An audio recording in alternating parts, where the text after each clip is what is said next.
Hey, what's up, everybody? It's your WWE Raw review show for Monday, January 24th.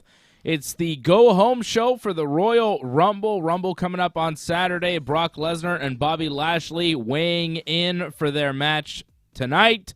RK Bro win a spelling bee, and AJ Styles gets a win over Austin Theory. Let's talk about Raw.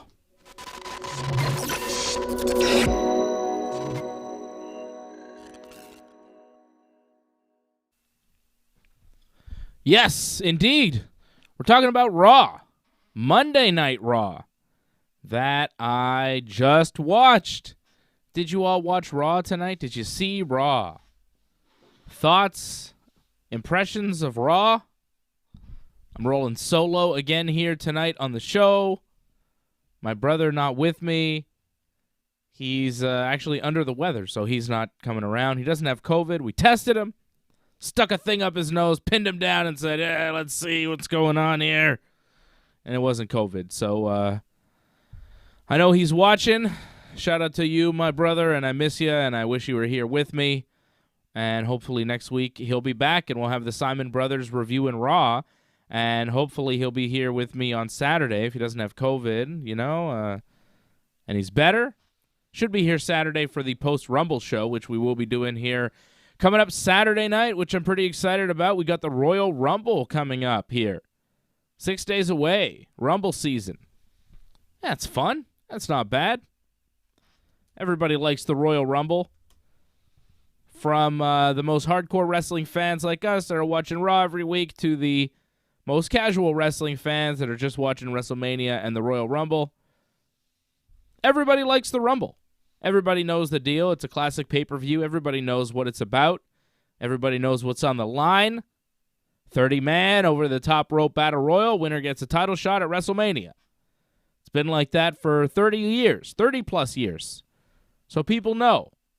People have figured it out. The WWE has explained to us how the Rumble works, and we like it. We like the Rumble. I'm excited for the Rumble on Saturday. It's a Rumble where you don't know who's going to win. Hard to predict this year's Royal Rumble. Not only on the men's side, but on the women's side as well. I'm looking at some betting odds for the Rumble. According to, not every sports book has betting odds. I wish you could bet at Bet99, but apparently something called Bet Online. I don't think Bet99.com, which is a sponsor of the program, I don't think that they cover the Rumble as far as betting on the Rumble. But Brock Lesnar and Big E right now are the favorites, according to Bet Online, to win the Rumble at plus 350. Then you have Roman Reigns, Drew McIntyre.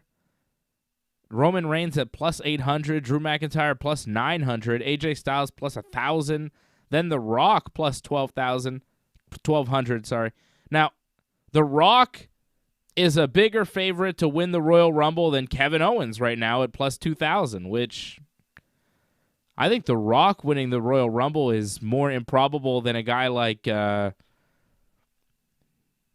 even, say, Rey Mysterio at plus 6,600. I don't think The Rock's going to be in the Rumble, but according to these betting odds, he is in the top 5 or 6 guys favored to win this thing.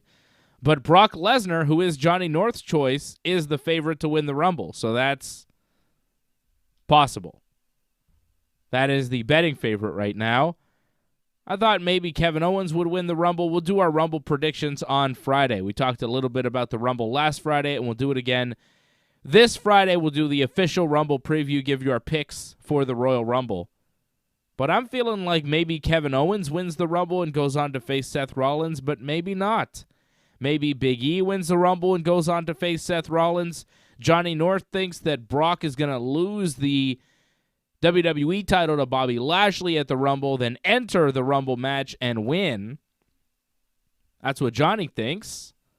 I think Seth is going to beat Roman, and Roman and Brock will wrestle for the WWE Championship that Brock will retain over Bobby Lashley. And I think somebody wins the Royal Rumble from the Raw side and goes on to challenge Seth for the Universal Championship.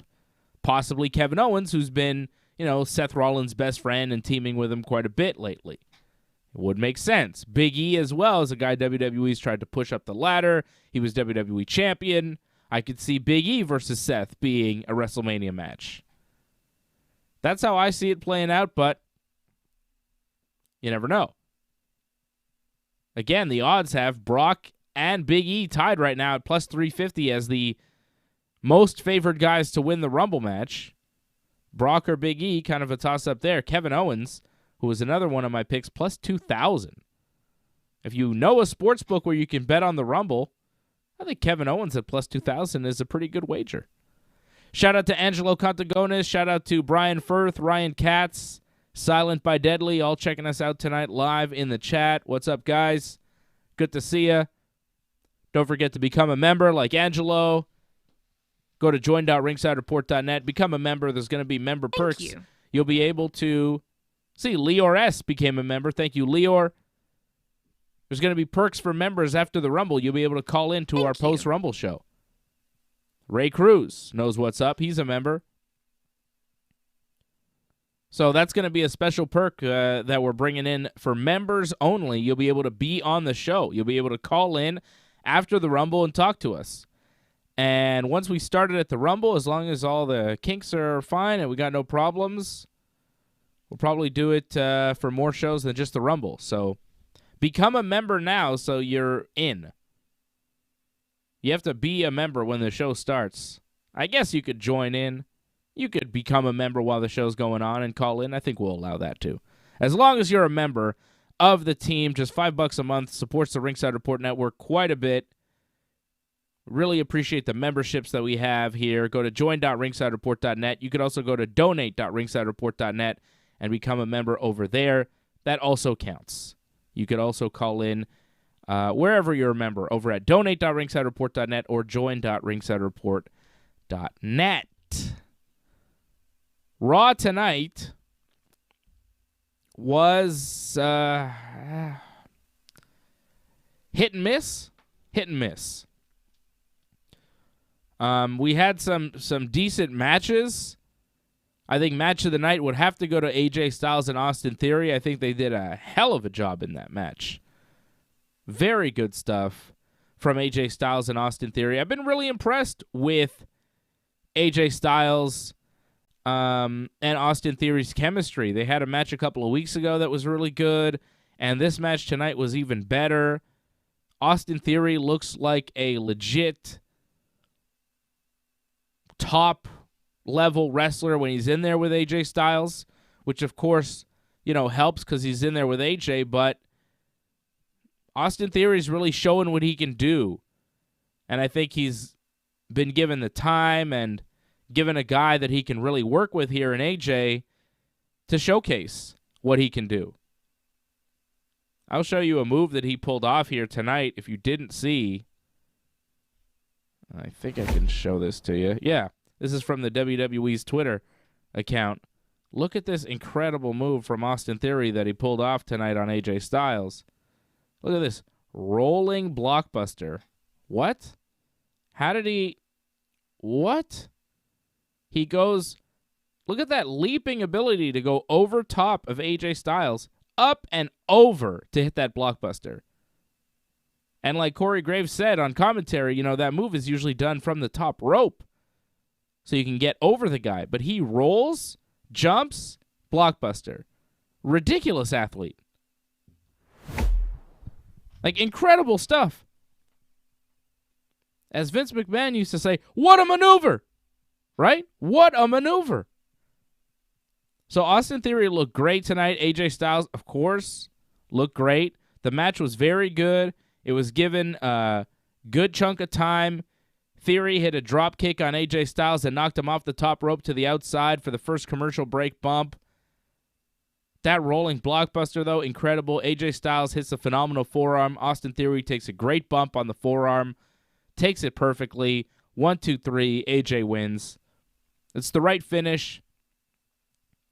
And it was a perfect match. Perfect stuff. Best match on Raw. on a Raw that had, a few decent matches. I thought Randy Orton and Chad Gable was pretty good. Bianca Belair and Zelina Vega was, not bad. Kevin Owens and Damian Priest. I mean, we had some good matches on this show, but when you have a guy like AJ Styles getting a good amount of time and then going in there with Austin Theory, who continues to impress. He's got some skills. I'm just missing a reason to care about him. There's just that. He's got his thing going on with Vince McMahon where he doesn't really seem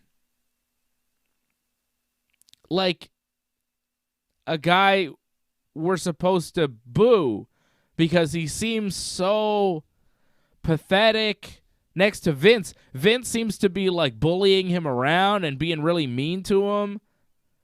Austin Theory after the match, Vince is like, go out there and get me a good selfie tonight, pal, when you wrestle AJ Styles. Like, Vince is putting him in a really tough match. Austin Theory's asking, hey, Vince, since you take an interest in me, maybe you could help me out in the Rumble, give me number 26 or 27 or maybe even 29. And I'm like, why didn't you ask for number 30? And Vince is like, why do you think I have any influence on that? And it's like, well, I mean, it is your company and it's all fake, right? So, but anyways, Vince telling him he should concentrate on AJ Styles tonight, and Theory seems intimidated, and Vince told Theory to bring back a really good selfie. And then when Theory lost, he looked like, I'm not going to bring back the selfie of me winning for Vince, and Vince is going to be pissed. So Austin Theory, on the one hand, he's like this cocky young guy who's arrogant, who takes selfies with Finn Balor after he beats him up.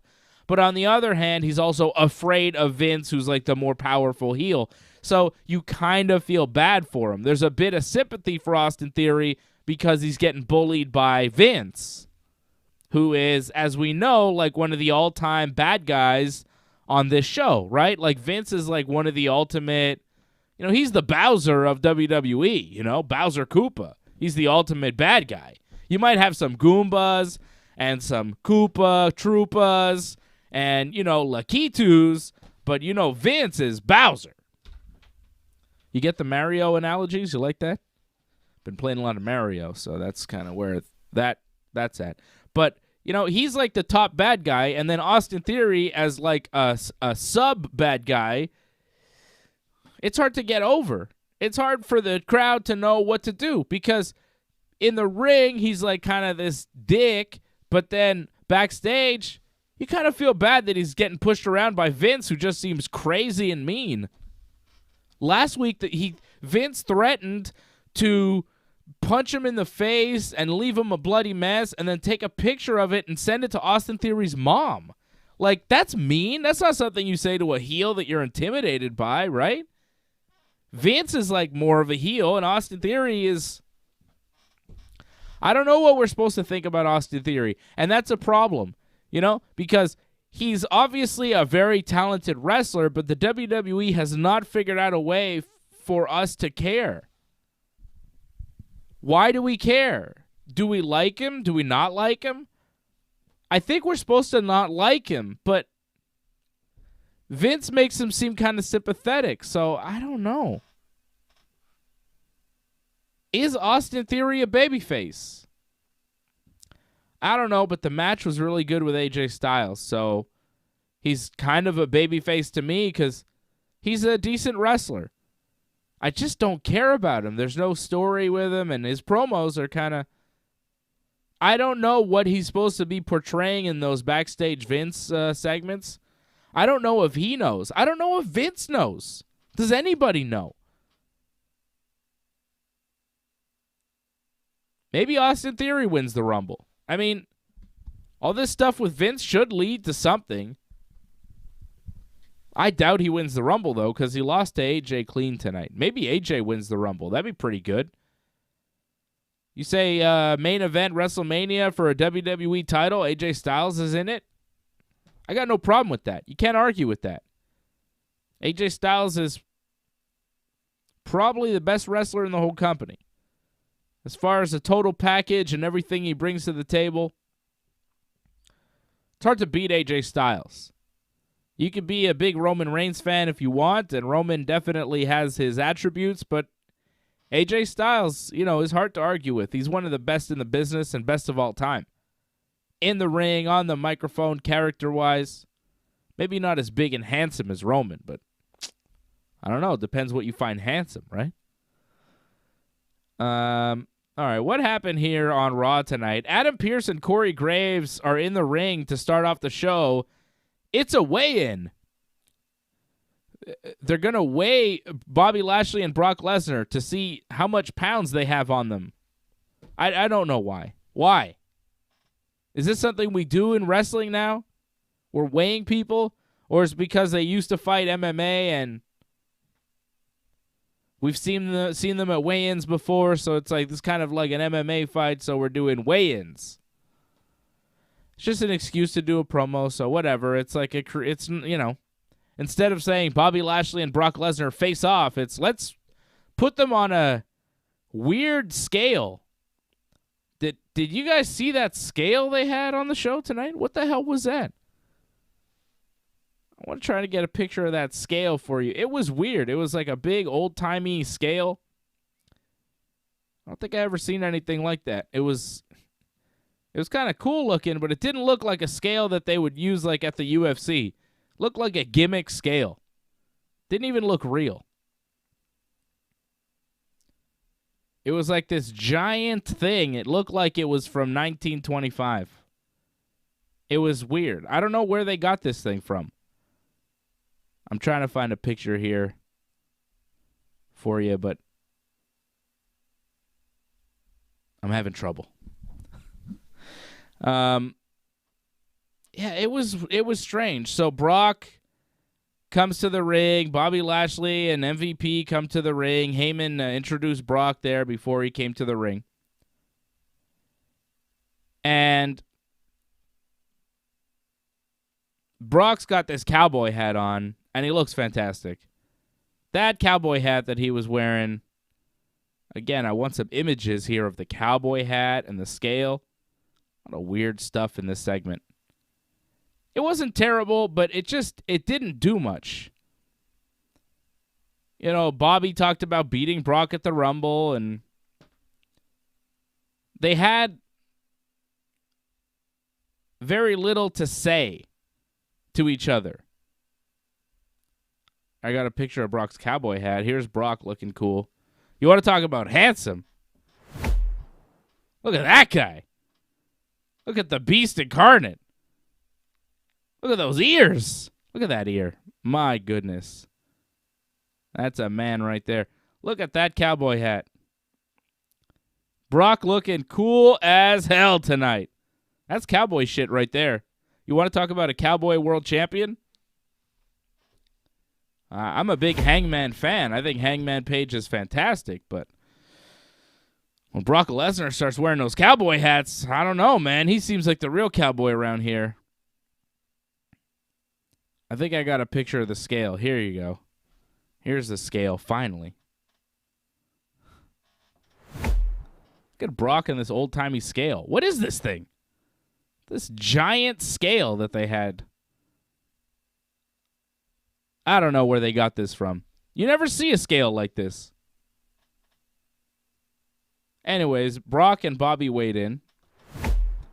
And Bobby weighed in at 273 pounds. And then Corey Graves is in the ring. And Brock is still wearing his clothes. And Brock and Corey Graves says, Brock, your attire's not appropriate. And then Brock goes, do you want me to get naked for you, Mr. Graves? Which I thought was probably the line of the night. Do you want me to get naked for you, Mr. Graves? I wanted Corey to say yes. And then see what happens, All right, first I say Brock's handsome. Now I'm advocating for him to get naked. You guys are going to get the wrong idea. I just thought it was funny when Brock was like, hey, what do you want me to do? Get naked here? What do you want from me? This is a weigh-in, though. Usually they take off pretty much everything but their underwear at the UFC, right, to get weighed in on the scale. But Brock knows this is bullshit, so he's not doing it. Bobby took off his shirt. He still wore shorts. I think shoes, too, to weigh 273. Brock weighed in at 286. massive. I wonder if those weights were real. I don't think they were. 286? It's possible, but 273 and 286. I mean, are we believing that that's really what they weigh? I'm not sure about that. But they're both large men. Bobby tells Brock he's going to beat him. It's going to be the shortest title run of Brock's career. Bobby's got some stitches on his lip. I don't know what happened to him. Probably a match at some point where he got busted open.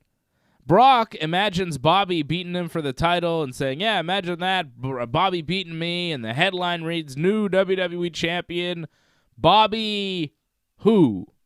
And then Brock leaves. So the whole thing is, Brock doesn't acknowledge Bobby, doesn't respect Bobby, and says Bobby is just kind of nobody. He's a nobody compared to Brock. Bobby says Brock's been ducking him for years, and Brock's like, I don't even know you exist, man. And now they're going to wrestle at the Royal Rumble, which I think will be fun. This promo was nothing. Kind of a dud promo. Like, it wasn't terrible, but Brock's cowboy hat and Brock asking Graves if he wanted him to get naked was really the highlight. Bobby just kind of said the same old thing. They got on the scale. Brock said Bobby who, and that was it. Then we had Bianca Belair beating Zelina Vega after the KOD gets the pinfall on Queen Zelina. Decent match, nice power moves from Bianca. Bianca really showing how powerful she can be with somebody like Zelina Vega, who's so small that Bianca can really kind of lift her and do all sorts of impressive stuff. And it looked pretty good. A decent match between Bianca and Zelina. A little bit better than I was expecting. Solid stuff. No problems with that match whatsoever. Bianca looking strong going into the Rumble. Can she repeat her performance from last year? I don't think so. But again, I'm not really sure who wins the Women's Rumble this year. Or the Men's Rumble. Do I have betting odds for the Women's Rumble? I think I do. Oh, look at that. Bianca Belair is the favorite, plus 300. I could see her repeating and going on to face Becky at Mania. Finally gets Becky for a rematch. Bayley, second favorite at plus 550. Then Alexa Bliss, plus 600. Rhea Ripley, plus 800. And Sasha Banks, Raquel Gonzalez, and Charlotte Flair all tied at plus 1,200. And then Paige and Ronda Rousey, plus 1,400. Liv Morgan plus 1,600. So Paige and Ronda Rousey, two people that are basically retired, are being given better odds than Liv Morgan. Seems about right. But according to these betting odds that we have for the Rumble, Bianca is the favorite to win again, and she did look very strong tonight. I could see it. I could see Bianca winning the Rumble again. I'm not really sure where they go. I'd like to see Lita win the Rumble and go on to face Charlotte Flair at Mania. I think that would be a lot of fun. I think that'd be a big-time match. Good Mania match. Charlotte's beat Trish already. Let's see her beat Lita. Charlotte and Lita did that promo a couple weeks ago on SmackDown that was very good, that I'd like to see more of. I think Charlotte and Lita could do a lot together. And that's where I'd like to see them go. But, will they? I don't know. I could see Bianca. Lita in those betting odds, I didn't even see anywhere near the top. Plus 2,500. Lita, according to this sports book, is getting the same value as Io Shirai. Also plus 2,500 to win the Royal Rumble. So, odds are not in Lita's favor. Even though I think Lita versus Charlotte would be a money program leading into Mania. Oh well. Lots of money left on the table from the WWE. Kevin Owens. This guy is money. Solid backstage promo about how he beat Damian Priest last week, and tonight he's facing him for the U.S. title. He wasn't faking an injury last week, he says. He was fighting through the pain. He was really hurt, and he wasn't playing possum. He was fighting through the pain. And he's going to take the U.S. title tonight. Solid promo from Kevin Owens. And then a very good match with Damian Priest that was unfortunately ruined by a terrible finish. Priest hit a choke slam on Owens on the apron before the break. Hell of a choke slam. Hell of a bump from Kevin Owens. Priest took a frog splash from Kevin Owens, but kicked out at 2. Nice false finish there. Owens faked an arm injury. The ref tried to get Damian to take it easy. Damian Priest got mad that Kevin Owens was trying to play possum again, and Damian snapped. That's his whole thing that he's doing. He's snapping, going crazy, and he wouldn't stop attacking Kevin Owens in the corner, so the ref called for a disqualification in a title match. And the crowd booed, of course, because it's a title match and we got one of the worst finishes in wrestling.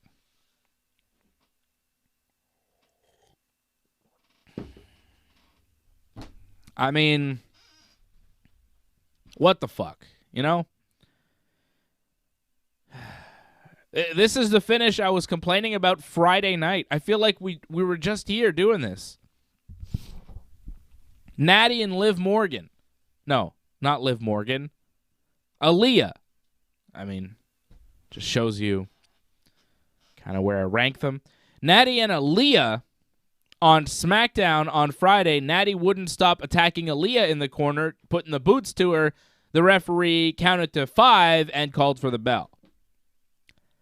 And that's pretty much what happened this time, except the referee didn't just count to 5 like he tried to physically stop Damian Priest from snapping again and costing himself another match, but he couldn't, so he called for the bell. Thank you for subscribing. A terrible finish. Just like the finish on SmackDown, which Friday night I was saying, you know, WWE does this finish at least once a month.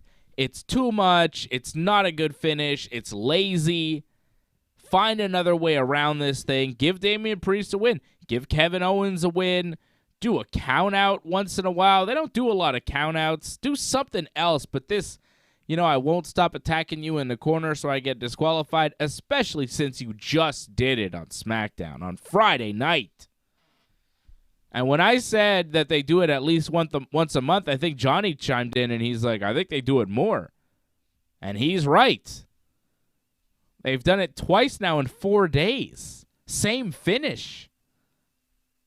You got to get a little bit more creative. I know you're doing a lot of matches and a lot of TV, but especially with a finish like this, it's such a bad finish. It's such a cop-out. And you're doing it in a title match. It's bad. And it hurts the champion who's supposed to be a babyface. Again. Kevin's the heel in this match. Damian Priest is the babyface. This is a babyface who can't control his emotions, who gets himself disqualified, and the crowd hates it so much that they boo him after the match.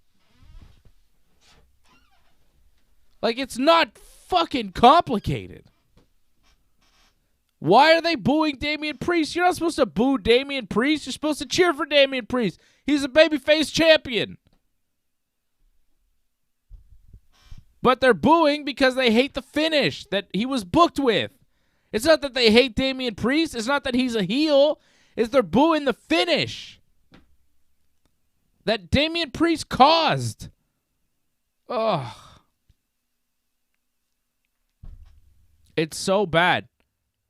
There's a way around this. You want to keep the title on Priest. You want to keep Kevin Owens strong. You don't have to do this finish. You just did it. You just did it. Have them brawl outside the ring. Double count out. Or, you know, you want Kevin to get the win so they can continue this thing. Fine.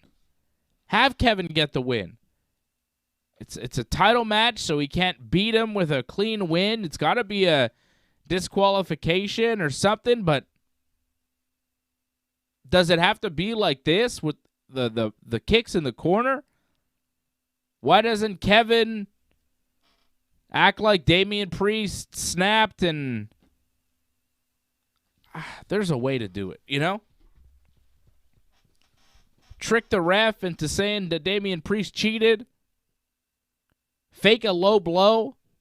You know, push into the ref. have Damian Priest, like, stand behind you, have the ref have his view obstructed, you know, where, say, Kevin is behind Damian Priest, grabs him in a waist lock, pushes Priest kind of into the ref. They kind of stumble for a second, and a lot of the times in that spot, the guy who's in a waist lock will take that opportunity to kick his leg back and kick the guy in the balls, but Damian Priest won't do that, but Kevin Owens can act like he did, falls down, the ref could kind of shake off and go, oh, what happened? Kevin sells the nut shot, and then the ref is like, hey, you're cheating, and then he calls for the bell, right? Disqualifies Damian Priest. Then Damian Priest gets really mad. Then he goes crazy, and he attacks Kevin Owens. And the fans cheer him because Kevin cheated again. He tricked the ref again, right? Kevin pretends he gets low blowed. The ref falls for it. Kevin, he just wants to win because he doesn't think he can beat Damian Priest because he's a cowardly heel, right? Tricks the ref again. And then that way, the fans don't boo Damian Priest for the finish. Kevin Owens is the one that caused the DQ finish. Kevin Owens still wins. The ref gets tricked. Damian Priest gets mad. He still gets the snap. There's other ways around this. WWE never wants to expose their refs, though. You can't make the refs look bad. What would you rather? Make the refs look bad or make your baby faces get boos? Like, it's not rocket science. It's pro wrestling. Harold Schneider dropping a super chat. So the WWE is like the Canadians. Can't get 2 good Raws in a row. I don't really get that reference, but I mean, Raw was not terrible tonight. I don't think it was a bad episode of Raw. Like I said, AJ Styles and Austin Theory really good. The Kevin Owens-Damian Priest match was really good, but the finish was just poorly booked. The guys came out and worked hard. The Brock-Bobby opening promo was kind of flat, but, you know, they followed it up with a solid match with Bianca and Zelina. Kevin Owens had a good promo. Kevin and Damian had a really good match, but the finish was just bad. It's not their fault. It's WWE's whack booking. Just awful. Rhea Ripley, Dana Brooke, and Liv Morgan cut little promos on winning the Rumble. Then they come out for a tag team match. And we cut backstage to Sonya Deville, who's mad at Damian Priest that he got disqualified again. And she says that if you do this again, you'll get fined, suspended, or even worse if you can't keep it under control. So I guess there may be some consequences to Damian Priest, but that was the last we heard from that. Rhea Ripley, Liv Morgan, and Dana Brooke beat Carmella, Tamina, and Nikki Ash. And you might think, oh, that sounds bad. And, you know, it wasn't great, but it ended really quickly. Which, you know, is perfect. Because sometimes matches like this that are just not great get more time than they need, and they're exposed for being not great. But they got in. Everybody had a little part. They did their thing. They got out. Rhea Ripley got Carmella to tap out to a leg submission deal. And then that was it. The match was over. Nikki Ash hit Rhea Ripley from behind, and then she ran off. Rhea, Liv, and Dana beat Carmella, Tamina, and Nikki. It was fine. It was like 3 minutes. You know, it wasn't as good as the Bianca and Zelina match, and it wasn't as long, and that's fine. It didn't need to be. It was as long as it needed to be. It got over with, and we moved on. We moved on to a spelling bee, which, you know, a spelling bee on a wrestling show,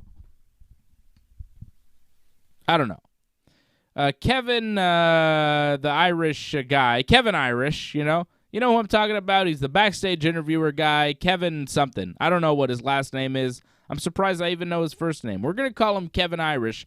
This guy got loads of work tonight. He was everywhere. He was doing all sorts of stuff, this guy. He was hosting they got him hosting stuff now in the ring. Hosting the Alpha Academy academic competition. Gable says there's going to be a triad of events coming over the next weeks. And he's going to prove that he's not only an Olympian, but also a genius. So this Alpha Academy versus RK Bro academic competition skits are going to continue for the next 3 weeks. Well, tonight and then 2 more weeks. Wow. Just throwing that one right at the beginning of the promo. Hey, if you like this, there's going to be a lot more before we do a match. Okay. So this is a spelling bee. RK Bro show up. Otis has to spell Emmental like the cheese, and he does so successfully. Riddle has to spell calibration. He asks for it to be used in a sentence. And he says, oh, okay, I understand. Like when I calibrate my scale, like when I'm weighing ounces and grams and stuff. Get it? He's talking about weed. Get it? It was not bad. It was a well-delivered line by Riddle.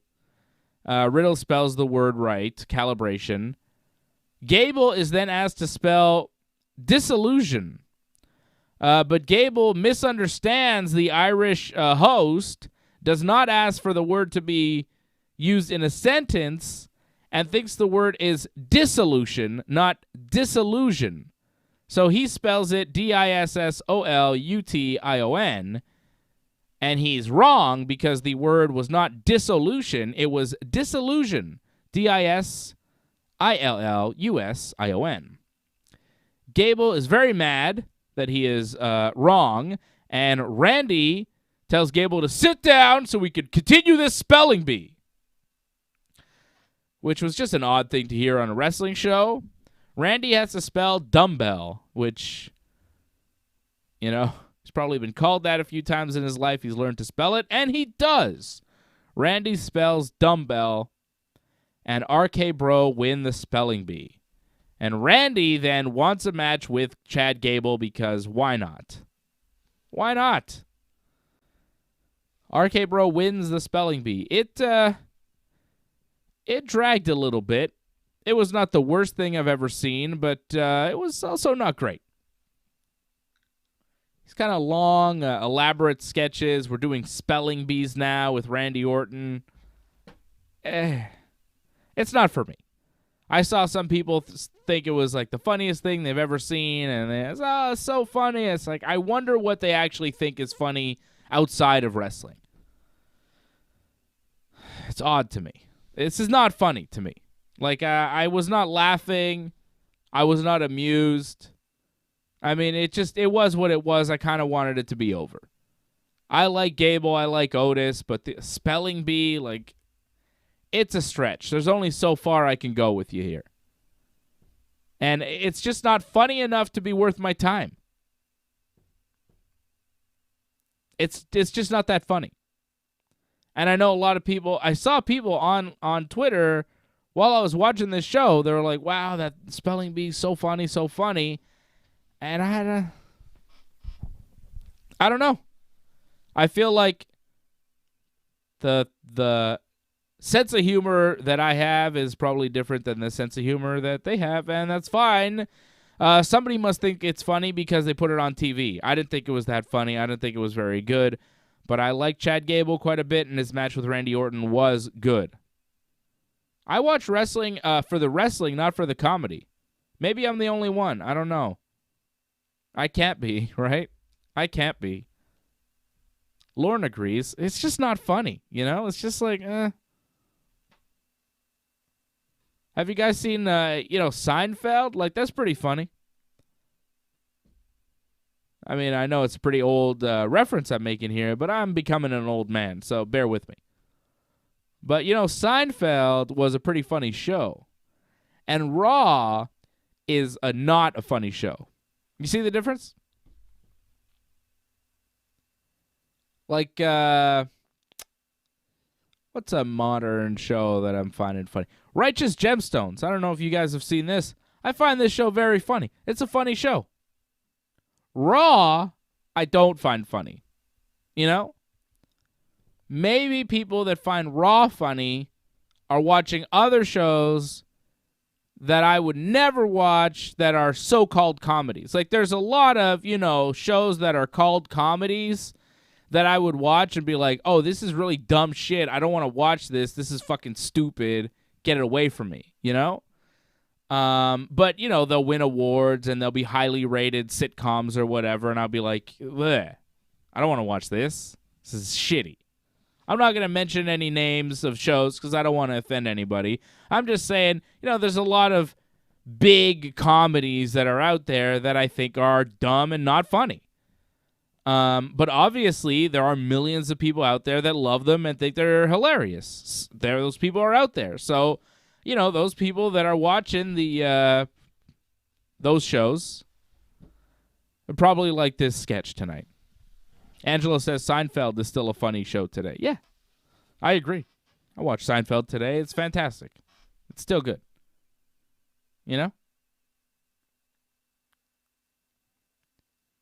Like, I'll give you an example of a show that I don't get. I don't find it funny. You guys seen that Big Bang Theory? I've seen like 5-10 minutes of that show. It's not funny to me. I got friends. I know people that I like that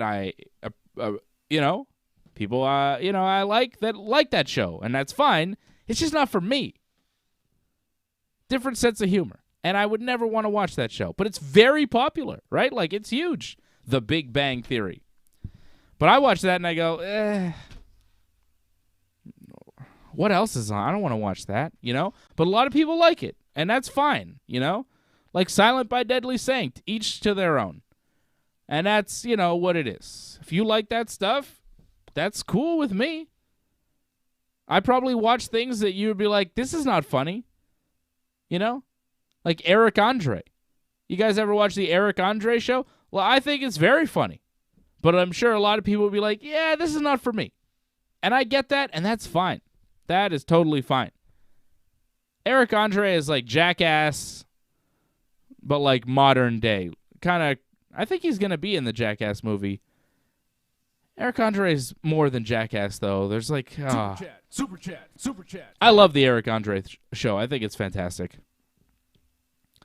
But that's more the kind of style of comedy that I'm into, right? So I watched this Alpha Academy thing, and I was like, yeah. And then I saw people saying, oh, this is so funny. And I was like, okay, maybe we just have a different sense of humor.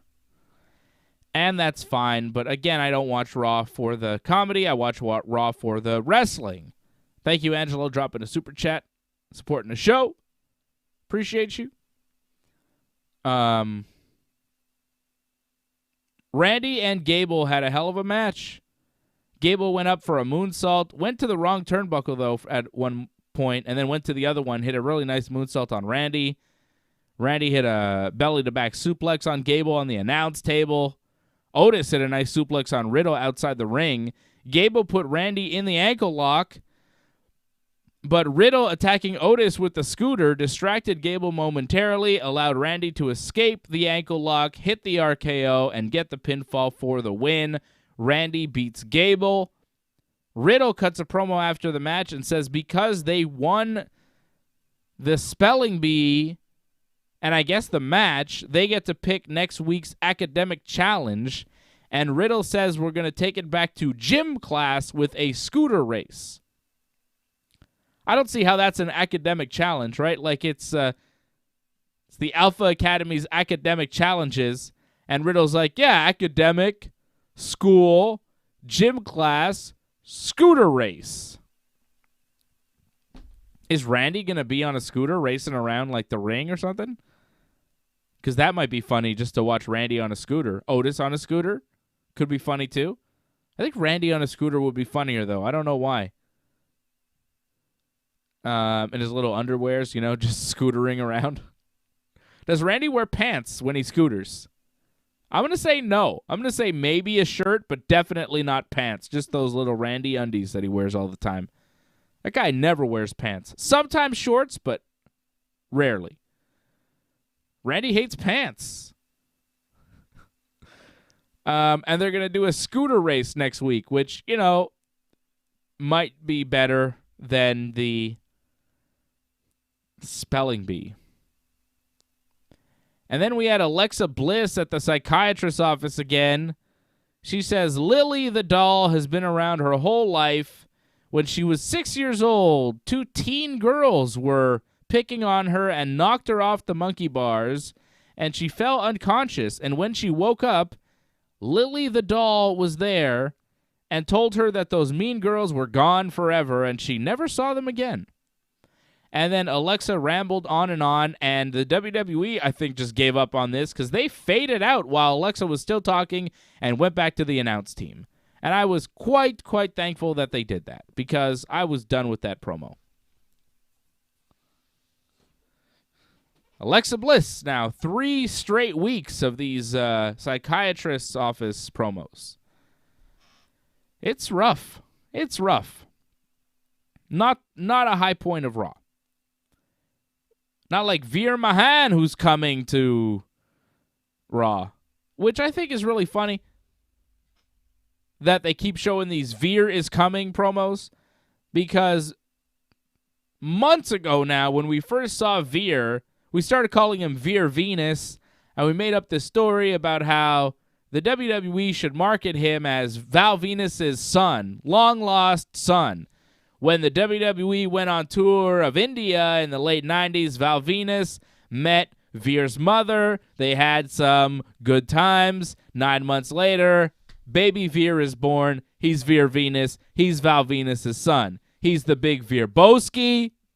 And you know, this was all a thing we were joking around about months ago when Veer was one of Jinder Mahal's goons. Now he's broken off from Jinder, and they keep running these Veer Mahan is coming promos, right?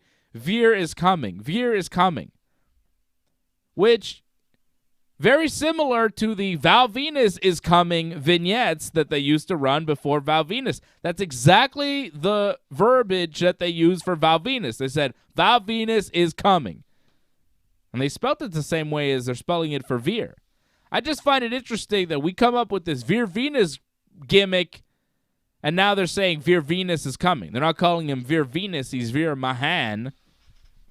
I don't think he's Veer Meek Mahan, but he's Veer Mahan. But to me, he'll always be Veer Venus. And Veer Venus is coming. I don't know when, and I don't know where, but I just find it funny that they're running these Veer is coming things. Kind of like his father, Val, when Val was coming. Did he ever? Silent by Deadly wants to know, is Raw considered a sitcom or wrestling? I think it's considered sports entertainment. I don't know. The problem with Raw and all the comedy is that it's gotten to the point where like 80% of the show is comedy and 20% of the show is serious, but it's really hard to take a show serious that's mostly a joke. You know, like if you're joking the whole time and if you're kind of saying, yeah, this is all dumb, and kind of winking at us saying, you know this is all fake, right? Come on. And then once in a while it's like, no, but this is real. This is serious. We're like, yeah, but is it? This is all a big joke, isn't it? It's kind of the problem.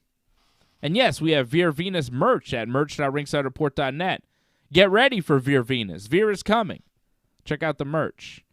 Angelo says he misses the wrestling from the 90s. Much better than this nonsense. Yeah, I'm with you, Angelo.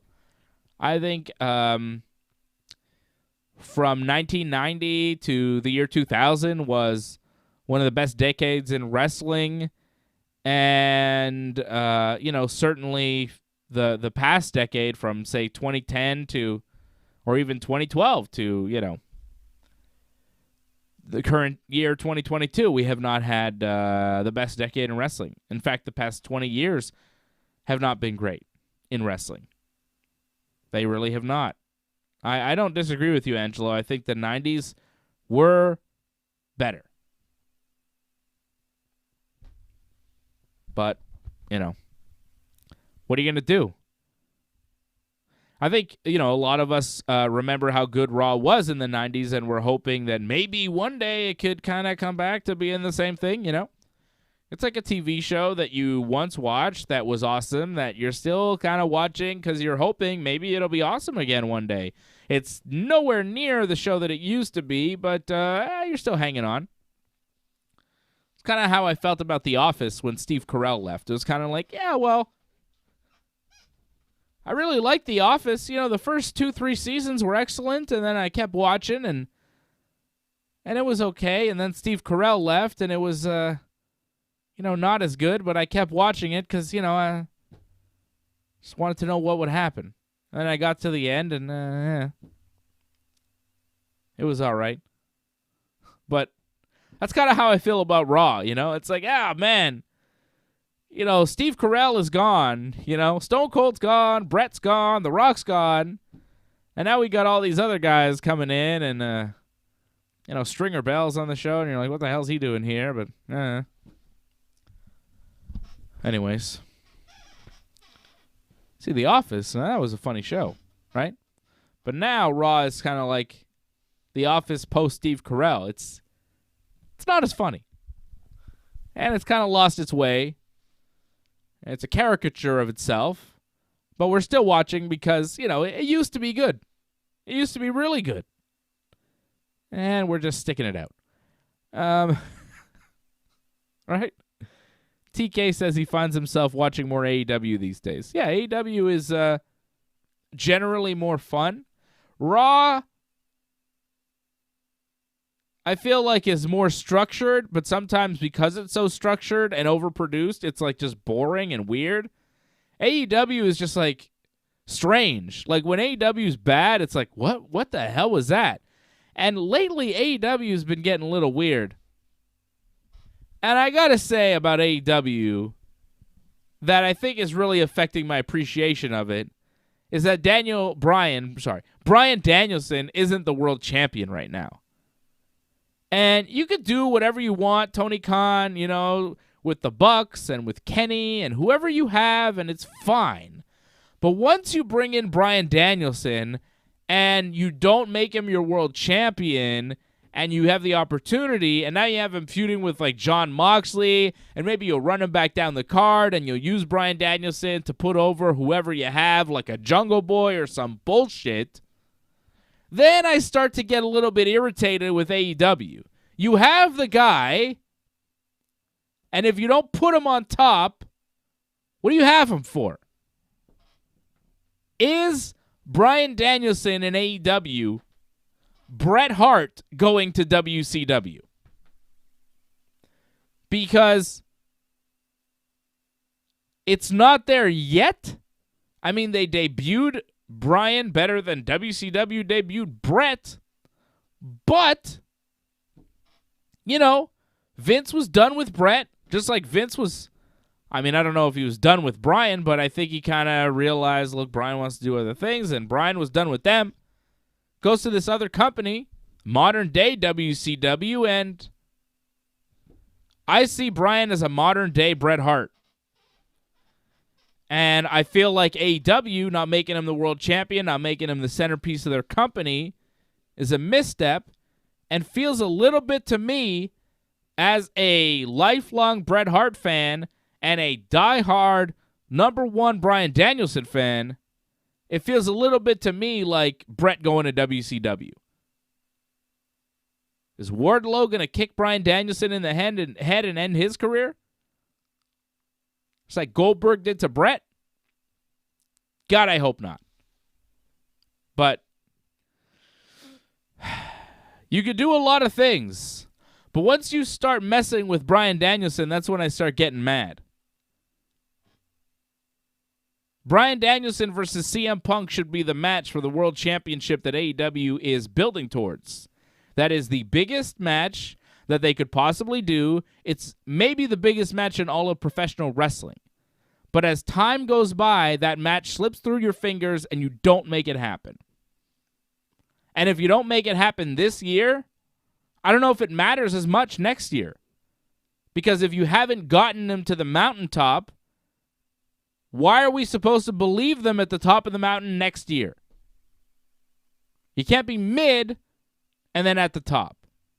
So, give me Punk versus Bryan for the belt. Hangman is good, but he's an Intercontinental Champion level champion right now. He's like a mid-level world champion. He's not a guy that comes out and commands the, like, oh my God, what's he going to do next? I like him. He's excellent in the ring. But when Bryan or Punk come on the screen, it's a different atmosphere. They're stars. They're like superstars, you know? Not WWF superstars, but legit wrestling superstars. But the longer they're just kind of there, they become one of the guys. And that's not good for AEW. You have superstars. I am a big fan of Hangman. But he's no Bryan Danielson. Or CM Punk. Like, this is their moment. Bryan and Punk are the two biggest stars in wrestling. What the hell are you doing putting anybody over these guys? Ever at this point. They should not have lost until they faced each other, so you go, shit. Who can beat them? Who's going to win? Undefeated. Hangman is great, but he's not on the same level of a Bryan or a Punk, you know? He's not there yet.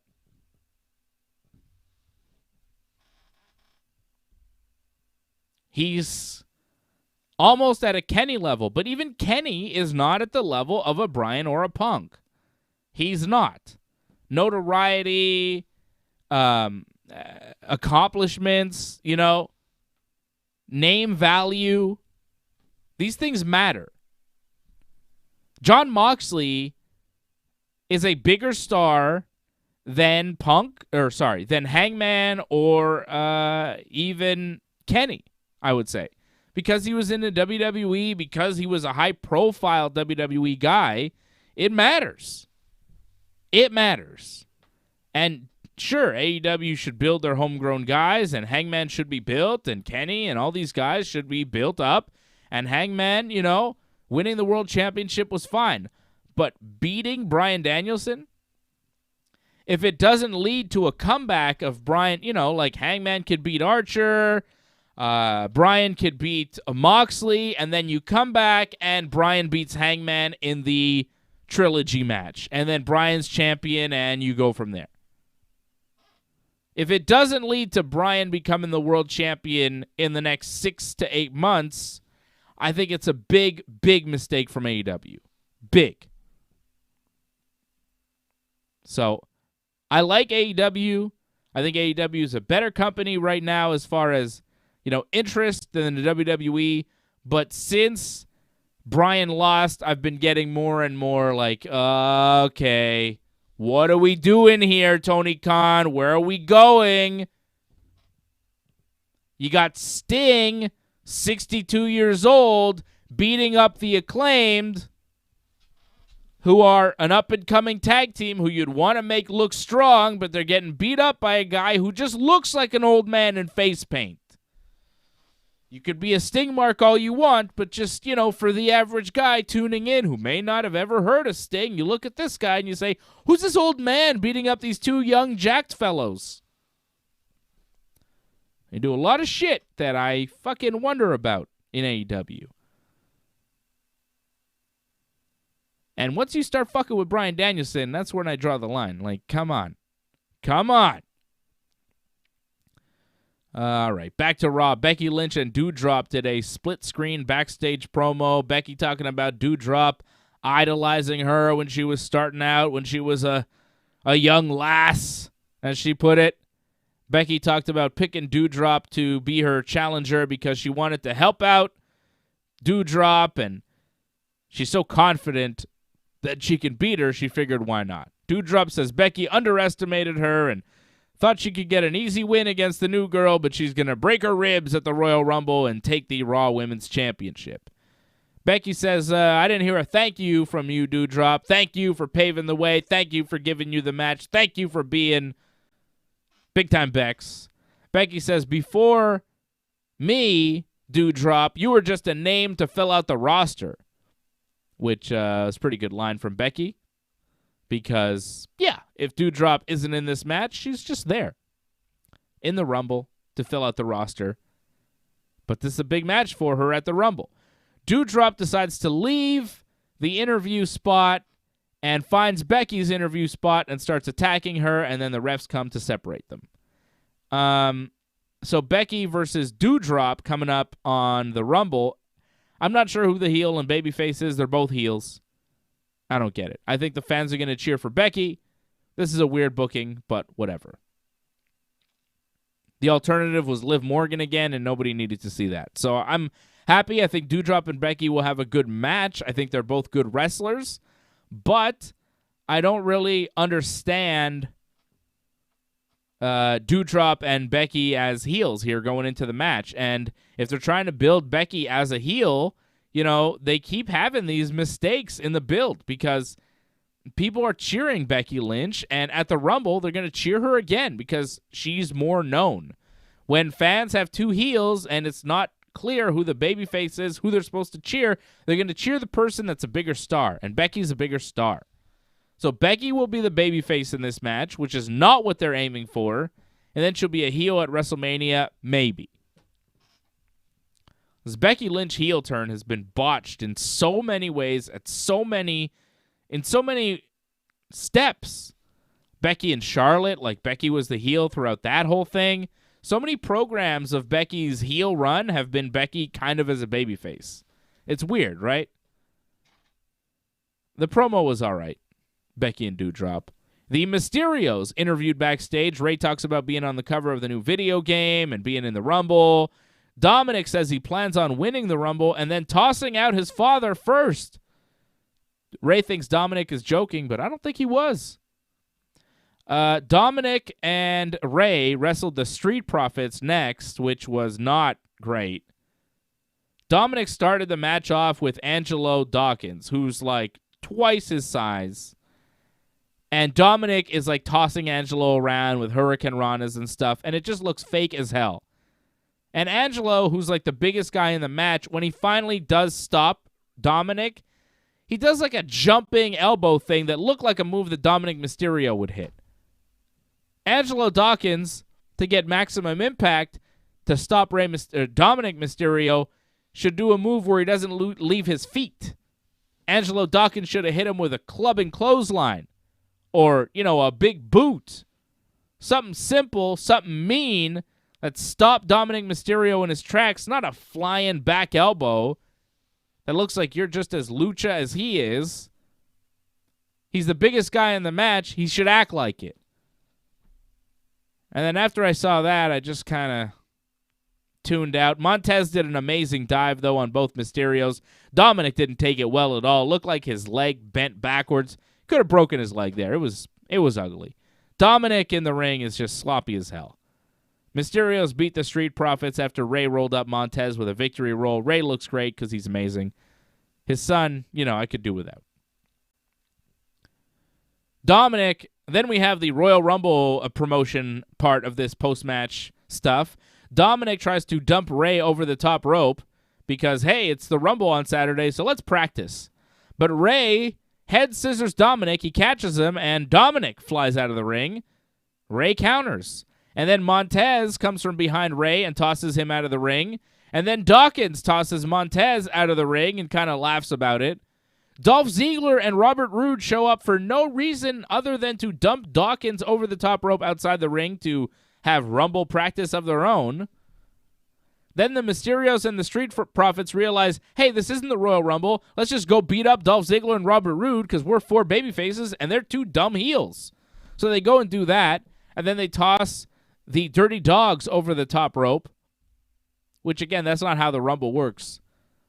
The Street Profits and the Mysterios, they're all been eliminated. But, of course, this wasn't the Rumble. This was just a stupid Rumble promotion thing. Whew.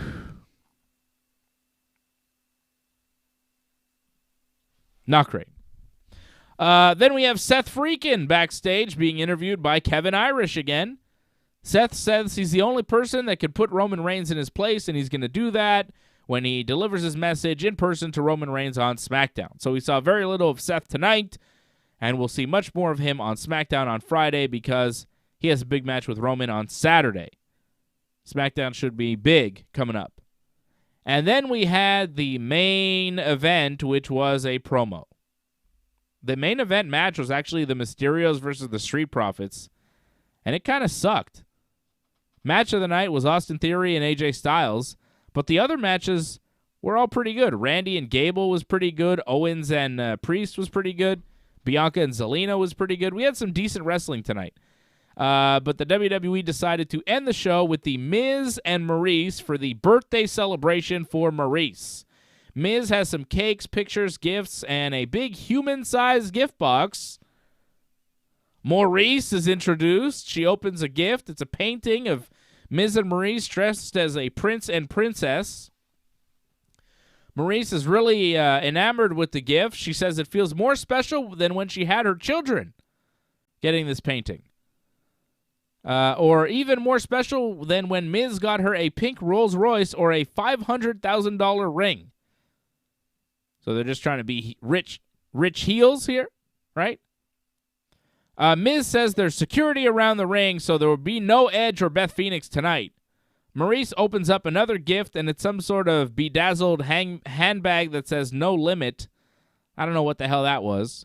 Maurice says she wants the big present, and Miz says, well, I don't know where that came from. Didn't you get me that present? And Maurice is like, I don't know what that present is. But they were faking, which was good because if it was, like, if they were acting that, like, I don't know what that is, and then Edge and Beth Phoenix burst out of the box, which I looked at the box and I was like, it is big enough for them both to fit, but they'd have to crouch. It wasn't quite tall enough, but it did look like a box that, you know, wrestlers would jump out of. But that wasn't what it was. Miz and Maurice kind of acted like they didn't know what was in the box, but then they got the security to open the box, and it was a brick on a table. It was the brick that Maurice put in a handbag that she used to hit Beth Phoenix with. And then Miz wants the crowd to sing happy birthday to Maurice. Miz sings, the crowd boos. Edge and Beth Phoenix show up looking like badasses with 2 minutes left in the show. Edge with this, like, black cutoff vest. Beth Phoenix with, like, a black leather jacket. She takes the jacket off to reveal, like, a cutoff t-shirt with two gigantic arms coming out of it. Beth Phoenix looked jacked. Jacked. And Edge and Beth Phoenix proceed to beat up all the security guards while Miz and Maurice escape the ring. Edge powerbombed the security guard through a table. They 3D'd a security guard. They're beating up all these jabroni, you know, extra talent security guards while Miz and Maurice look intimidated. And that's the end of Raw. That's what Raw finished with tonight. It wasn't terrible. Took a little while to get to the point, though. All the Miz and Maurice stuff. Like, I don't know why I needed to see Maurice open the handbag that said no limit. Did that add anything to the show, or was that just kind of filler? There was a lot of filler in this. It was a little long. A little long for a promo here from Miz and Maurice, but Edge and Beth Phoenix showing up. 2 minutes left in the show. They did their thing. They attacked security, and they had to do this to promote their match on Saturday, I suppose. Edge and Beth should win, but hey, you never know. Beth Phoenix looking better than pretty much anybody on the roster tonight. Beth Phoenix looking more jacked than anybody. Beth Phoenix looking like she should win the Rumble and challenge Charlotte Flair at WrestleMania. Beth Phoenix versus Charlotte or Beth Phoenix versus Becky Lynch would be money matches. If I was booking Mania, quite honestly, I would do Beth, Becky, Charlotte, Lita. I think those are money matches that you've never seen before that you would love to see. Give me that. I know people are saying, well, what about Rhea Ripley? What about Bianca Belair? Who cares about them? Got plenty of time for them. Plenty of time. How much longer are Beth Phoenix and Lita going to be around? Super right? Chat, super chat, super chat. How much longer? I say, give us Lita versus Charlotte at Mania. Give us Beth versus Becky at Mania. And Bianca and Rhea can do something else. Maybe they wrestle each other to figure out who's the number one contender. But those to me would be money matches that would really amp up a WrestleMania card. And if Beth and Lita are around and can wrestle, why not? What are we waiting for? So I'd really like to see that. I really would. Because Becky versus Bianca, like, are you hyped about that? Charlotte versus, say Sasha or Bayley. I mean, yeah, all right. But Charlotte versus Lita? Beth Phoenix versus Becky Lynch? That's kind of, bigger. I mean, they're Hall of Famers, right? If you let Edge come in and have a main event at WrestleMania last year, why not let his wife do the same thing? She's a Hall of Famer. She looked amazing tonight. So jacked. Goodness. And she's one of the greatest women's wrestlers of all time. She deserves a main event WrestleMania match. Now the women are main eventing WrestleManias. Beth Phoenix should get her due. She was in the wrong era of wrestling. If Beth was in today's era, she would be tearing it up. Beth versus Becky. Give that to me at WrestleMania. That's what I want to see. Patrick C. Hamilton dropping a super chat, says, thanks again for UFC 270. Can't make it on Thursday. Oh, well, thank you, Patrick. Thank you for that. Thank you for the super chat. You are the super chat leader tonight. And yeah, UFC 270. Man, it was a bummer because, we were all banking on Cyril Gane. I definitely thought Cyril Gane was going to win and put some bets on Cyril Gane. And we've been telling you for a long time, we've been on the Cyril Gane hype train. But, after further reflection, after the sadness kind of went away, I'm really impressed with the game plan of Francis Ngannou. He couldn't outstrike Cyril Gane, and he comes in and he out-wrestles him. It was really impressive and very smart game plan from Ngannou, his whole team, Eric Nixick, his coaches, everybody involved with the Francis Ngannou camp. Really, really smart stuff to use his strength, power, and size advantage to out-wrestle Cyril Gane and use the advantages that he had and win the fight. It's MMA. It's not kickboxing.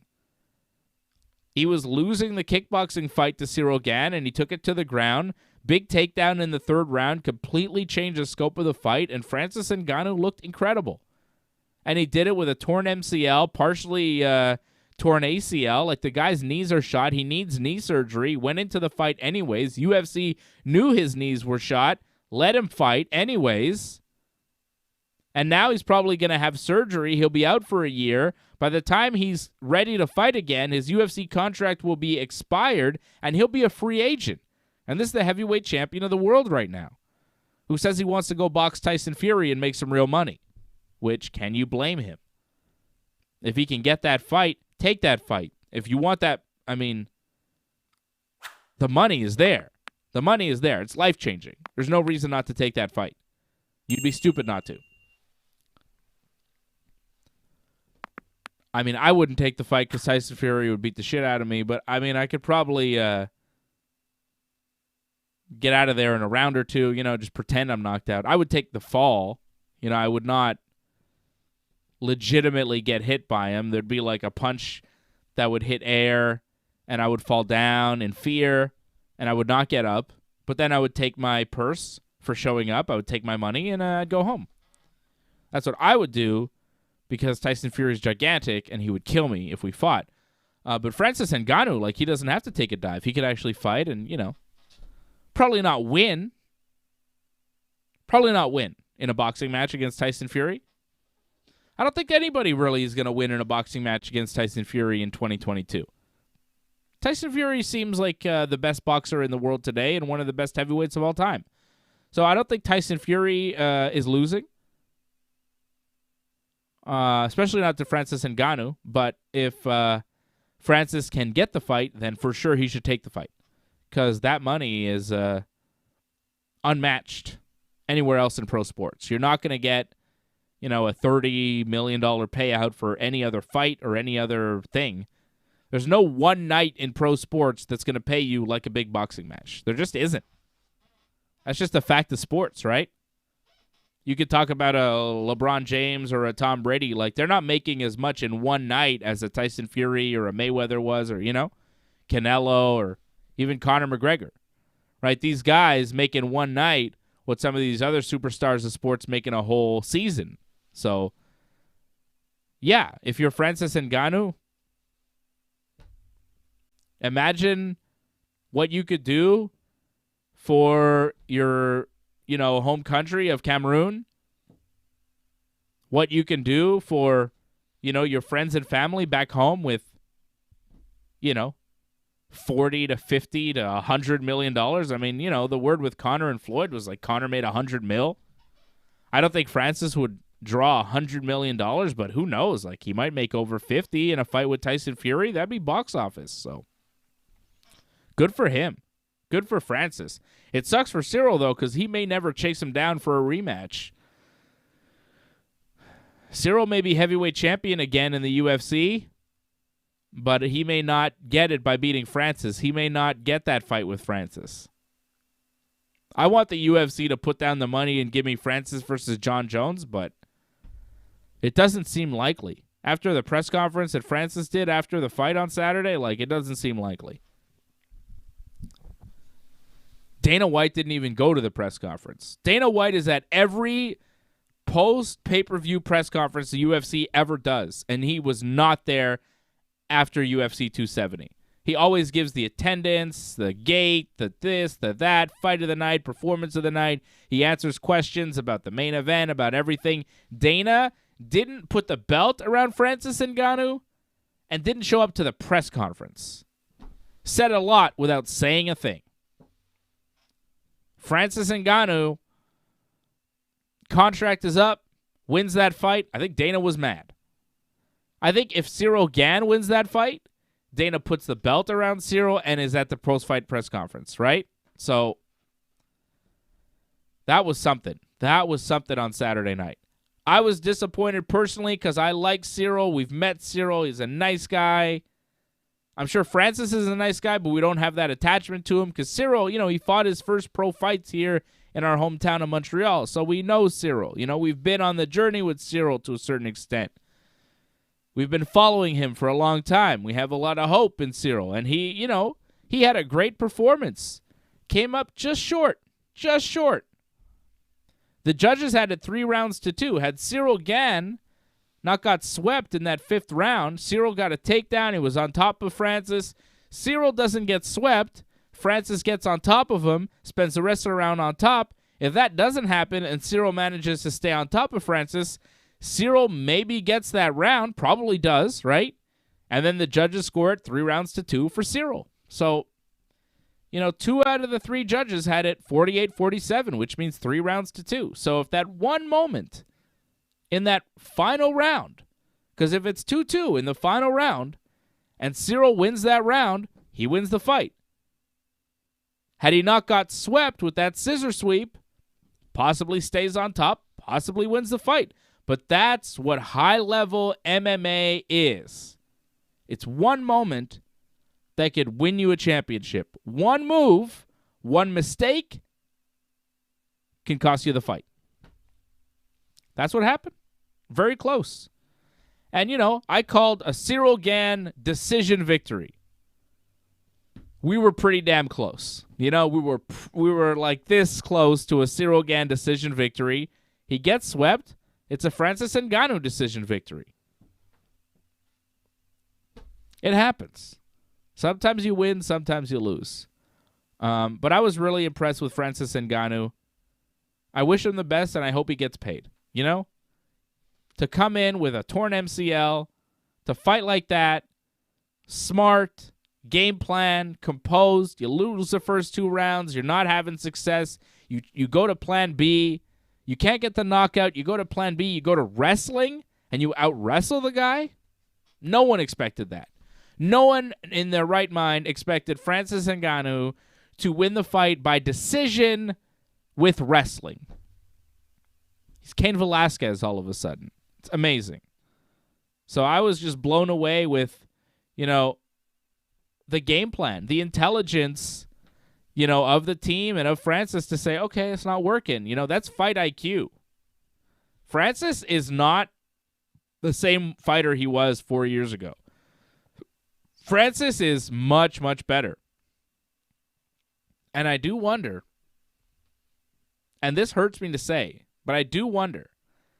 Francis, first time with Stipe, he was training at the MMA factory out of Paris, and the wrestling was a big win for Stipe and a big loss for Francis. Stipe uses wrestling to beat Francis in the first fight. Second fight, Francis is training in the States where, traditionally it's where the better wrestling is. And Francis, has a much better time with a takedown defense, beats Stipe, knocks him out. This fight, he uses wrestling, wins the fight. Not outstriking Cyril Gane, who's a brilliant striker, but uses different aspects of mixed martial arts. So I wonder,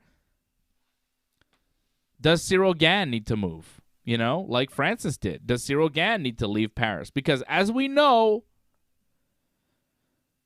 they don't have the wrestling system that they do in the United States. The best wrestlers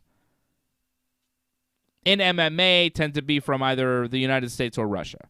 Not usually from France or England or places like that. That's always been the knock against a lot of the European countries that aren't, Eastern European countries. The Western European countries is that they lack the wrestling. Their kickboxing always strong, but the wrestling, and the grappling is not as strong as it is in the U.S. where they have the collegiate wrestling system and, a system in place, right? It's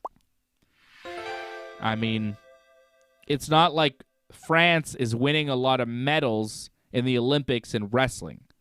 Not like Russia and, a lot of the Eastern European countries, Georgia, Uzbekistan, but also, United States, right? It's just the way it is. So Cyril had a deficit in the wrestling in this fight, which you can't say, isn't true. He struggled with the takedown defense. And it's not like Francis had perfect technique. He used power, but Cyril didn't have the technique to stop that power.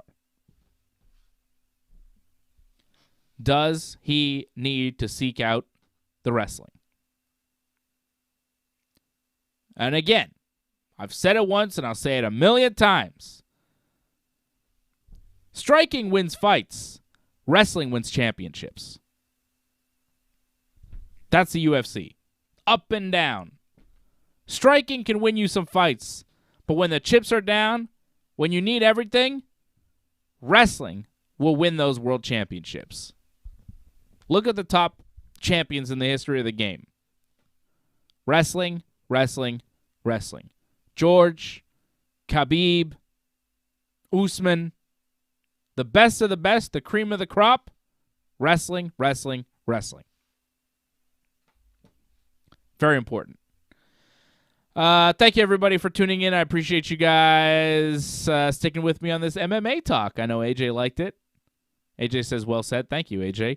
See, I can actually talk about MMA and get some thoughts out when you don't, interrupt me every 3 words. You fucker. All right, I'm just kidding. Patrick C. Hamilton, thank you. You're the Super Chat leader of the night. Thank you to Harold Schneider as well. Drop in a Super Chat. And Angelo Contagones. Thank you, Angelo. I'm surprised Angelo hasn't jumped in. I thought Angelo would try to steal the Super Chat lead of the night. He might. That is kind of Angelo style, but the show is wrapping up. I want to thank everybody for joining us, and like the video, subscribe to the channel, and do all the things. Click that bell. Get those notifications, mofo. That's right, AJ. I like when I could just talk shit to AJ and he can't really reply to me because he's not on the show. It's good. It's good. AJ, I will see you on Thursday night, 8 p.m. Eastern for Ringside Report MMA. We'll talk a lot about what happened on Saturday night, and we'll also preview Bellator 273 because that's the MMA show going down this Saturday. And AJ, I'm sure, had no idea that that was happening because usually we start the show and I tell AJ about what's happening. And he's like, oh, really? That's happening? Cool. I'll watch that. Ryan Bader versus Valentin Moldavsky for the Bellator Heavyweight Championship coming up Saturday night, same night as the Royal Rumble. UFC not doing a show opposite the Rumble, but Bellator is. They've got Moldavsky versus Bader. Moldavsky is a protege of Fedor. and is the interim heavyweight champion, taking on the current heavyweight champion Ryan Bader. Benson Henderson versus Islam Mamedov in the co-main event. Bellator 273 in Phoenix, Arizona coming up Saturday. But, of course, we've got our eye on the Royal Rumble on Saturday, and we'll be on right after the Rumble to recap everything that happened. There's Angelo right on time. Thank you, Angelo. He says, great show tonight. See you Wednesday for Dynamite. That's correct. Angelo knows the schedule. I'll be back here Wednesday night right after Dynamite with Johnny North. Beach break in Cleveland, Ohio. Special episode of Dynamite. We'll be back here Wednesday night, 10 p.m. Eastern for the post-Dynamite show. Thursday night, 8 p.m. for Ringside Report MMA. Friday night at 10 p.m. Eastern time, right after SmackDown, we will be doing the Royal Rumble preview live here with you. Friday night, 10 p.m. Eastern time, it's the Rumble preview on Wrestling Uncensored. And then Saturday night, right after the Rumble, we will be here to review the whole show. And if you are a member, like Angelo, like Ray, like Leor, like Harold, like Patrick, you'll be able to call in and voice your thoughts on the Royal Rumble coming up on Saturday, 6 days away from the Rumble. So thank you, everybody. Thank you, Angelo. You're the Super Chat leader. Appreciate you. And I will see you all again very soon, Wednesday night for Dynamite right here on the Ringside Report Network.